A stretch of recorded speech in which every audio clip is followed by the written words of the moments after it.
Hallelujah.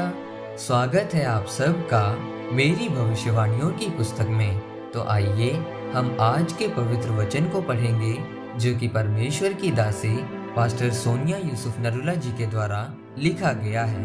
आप कब आगे बढ़ते हैं, जैसा कि उत्पत्ति की पुस्तक अध्याय 41 उसकी 43 आयत में लिखा है, और उसको अपने दूसरे रथ पर चढ़वाया और लोग उसके आगे आगे यह प्रचार करते चले कि घुटने टेक कर दंडवत करो, और उसने उसको मिस्र के सारे देश के ऊपर प्रधानमंत्री ठहराया।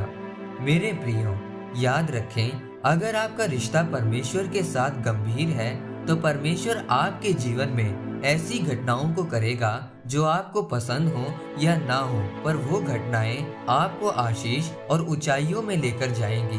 पर ये बात इस चीज पर निर्भर करती है कि आपका रिश्ता परमेश्वर के साथ गहरा और गंभीर है या नहीं। अगर आपका संबंध परमेश्वर के साथ ऐसा है कि मुझे चंगाई मिल जाए, मम्मी ने कहा था कि अगर चर्च में जाएगा तो वीजा लग जाएगा, या किसी लड़की के पीछे चर्च आए हैं तो परमेश्वर की वो आशीषें और ऊंचाइयां आपके लिए नहीं है। मेरे प्रियो, अगर आप बाइबल में यूसुफ के बारे में पढ़ें तो लिखा है कि यूसुफ को परमेश्वर ने एक दर्शन दिया था कि उसके भाई और उसके माता पिता उसको दंडवत करेंगे, लेकिन उसका ये दर्शन उसी समय, उसी दिन या कुछ महीनों में पूरा नहीं हुआ। इस दर्शन को पूरा करने के लिए परमेश्वर ने उसके जीवन में अलग अलग घटनाओं को किया, क्योंकि यूसुफ का परमेश्वर के साथ गहरा और गंभीर संबंध था। उसे परमेश्वर पर पूरा विश्वास था कि एक ना एक दिन ये दर्शन उसके जीवन में जरूर पूरा होगा, और इसी विश्वास के द्वारा परमेश्वर ने उसे एक दिन मिस्र का प्रधानमंत्री बनाया। अगर आप भी चाहते हैं कि परमेश्वर आपको ऊंचा करे तो आपको भी इसी प्रकार की घटनाओं से होकर गुजरना पड़ेगा। नशों में रहकर व्यभिचार करके आप आगे नहीं बढ़ सकते। पहला पत्रस अध्याय 1 उसकी 16 आयत में परमेश्वर ने कहा कि पवित्र बनो क्योंकि मैं पवित्र हूँ। बिना पवित्रताई के आप परमेश्वर को खुश नहीं कर सकते, क्योंकि वो खुद पवित्र परमेश्वर है।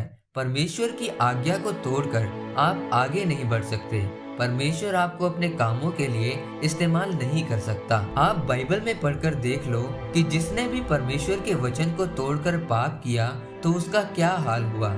यूसुफ पवित्रताई में रहा, परमेश्वर के साथ वफादार रहा, और उसने कभी भी परमेश्वर से शिकायत नहीं की कि मेरे साथ ही ऐसा क्यों होता है। उसने मौका मिलने पर भी पाप नहीं किया। इन सब बातों के कारण ही परमेश्वर का अनुग्रह उस पर था, और फिर उस पर इंसानों का अनुग्रह भी हुआ। और फिर मिस्र के राजा फिरौन ने उसको मिस्र का प्रधानमंत्री बनाया और उसको ऊंचा और आशीषित किया। मेरे प्रियो, परमेश्वर और मनुष्य दोनों का अनुग्रह आप पर तभी होता है जब आपका संबंध परमेश्वर के साथ मजबूत और गहरा होता है। तब परमेश्वर आपके लिए लोगों के मन में डालता है कि वो आपके हक के लिए बोले। इसीलिए मेरे प्रियो, अगर आप सचमुच चाहते हैं कि परमेश्वर आपको भी यूसुफ की तरह ऊंचा करे तो अपने दुखों, सताव और अपने जीवन में होने वाली घटनाओं से न डरें, क्योंकि वो आपको ऊंचा करने के लिए हैं। आमीन। आइए इस अंगीकार को आप मेरे साथ एक मन होकर करें। सर्वशक्तिमान परमेश्वर, इस वचन के लिए मैं आपका धन्यवाद करता हूँ। पिता, मैं अंगीकार करता हूँ कि मैं अपने हर एक पाप को छोड़ता हूँ और आज से आपके वचनों पर चलूंगा, ताकि आप मुझे इस्तेमाल कर सकें। प्रभु यीशु मसीह के नाम में आमीन। परमेश्वर आप सबको आज के वचन के ऊपर मनन करने के द्वारा आशीषित करे। आमीन।